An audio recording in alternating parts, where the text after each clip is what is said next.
For more than a year, NBC Palm Springs has been investigating allegations of child abuse by a Riverside County Sheriff's deputy back in 2008 and 2009. During the course of our investigation, we spoke to 3 alleged victims and 2 whistleblowers from inside the Sheriff's Department. Tonight, for the very first time, Riverside County Sheriff Stan Sniff sits down with our own Gina Lamont for this unedited, full-length interview. In your mind, as we sit here today, do you believe he was a serial child rapist?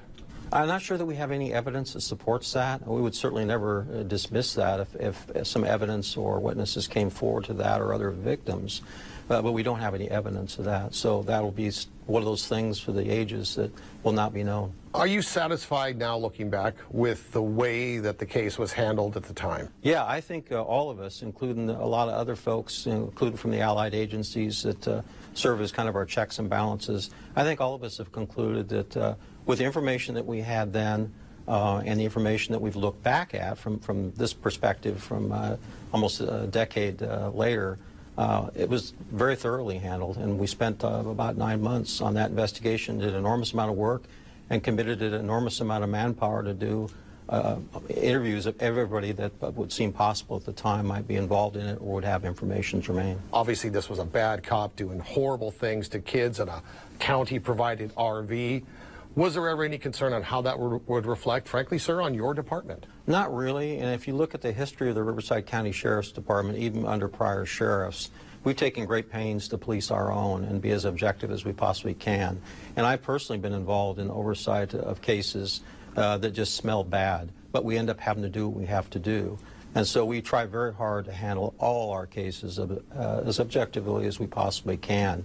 So the consideration of what this is going to do as far as tarnishing the department, as you well know, we arrest our members of our own agency as well as other allied agencies almost routinely. It's not epidemic, obviously, but we do get bad people amongst our midst, and part of our responsibility is to saddle up to it and deal with it directly. So whether it's administratively through terminations or for prosecutions like we do, we don't hold anything back, and we book our own and we prosecute our own if they're going to end up being held to the same standard that we adhere to within the Sheriff's Department. When do you make the decision to investigate one of your own internally versus bringing an outside agency in to investigate it, so there's no doubt in anybody's mind that it's being done fairly? Well, it's pretty hard in our case. Typically, what you see is the opposite in Riverside County, and I've been doing this job a long time as a sheriff, and prior to that as a senior executive for a couple of decades. And so typically you find smaller departments that don't have the resources, including out in the Coachella Valley, that'll come to us because we have the wherewithal not only to process the crime scene, but the skilled investigators to do it. You see that routinely on officer-involved shootings, sometimes with allied agencies, but also when they get the same type of misconduct.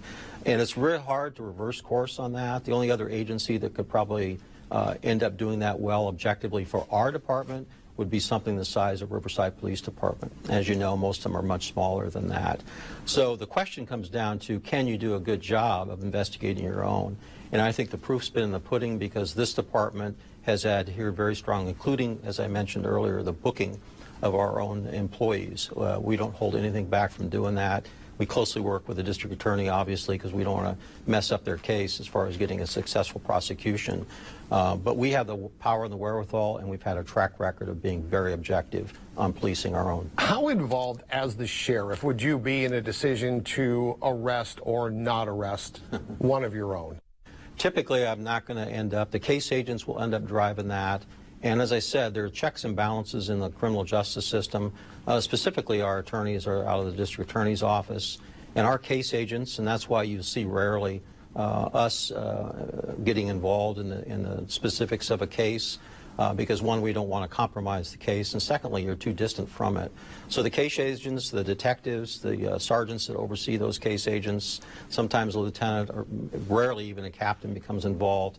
If it becomes a discussion tactically when they're going to end up either prosecuting or when they're going to make an arrest or get another search warrant, those are really left to those that handle those type of details. And one of the accusations is that in order to keep the department from having to deal with a long, protracted trial where dozens of little boys are brought up there and describe vividly horrible things that were done to them by a sheriff's deputy, that he was sent home Deputy Duffy, in hopes that he would do the right thing, that he would take his own life. Well, speaking on behalf of the department and the chain of command, that's utter nonsense. And it's easy to make those type of allegations because there's nothing to back that up. But our department doesn't operate that way at all.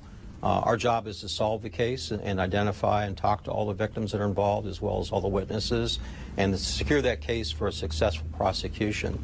But we would not shy out because it's going to be an embarrassment. In fact, historically, you'll see the Sheriff's Department has waded into a number of different things that were quite embarrassing to the department, but we end up, our responsibility, as I said earlier, is to do our job. And if it ends up smelling bad, it doesn't make any difference to it. We're going to end up doing what we need to do. And that's been our history. Let's talk about that, because part of that is some alleged cover-up. You're headed into your first election. This is a dirty cop doing horrible things. He killed himself. Let's kick it under the rug and just pretend it never happened and move on. What do you say to the cover-up allegations? Oh, that's nonsense. That's completely nonsense. And in no way, shape, or form has my office, and really I don't know of any of my predecessors in modern history of the department have done that type of nonsense. So again, those are easy things to throw as rocks, and especially during a campaign, that's one of the normal things that we have to endure, I suppose. But it's ridiculous, and your public needs to understand that that's just nonsense, political nonsense. We'll be right back.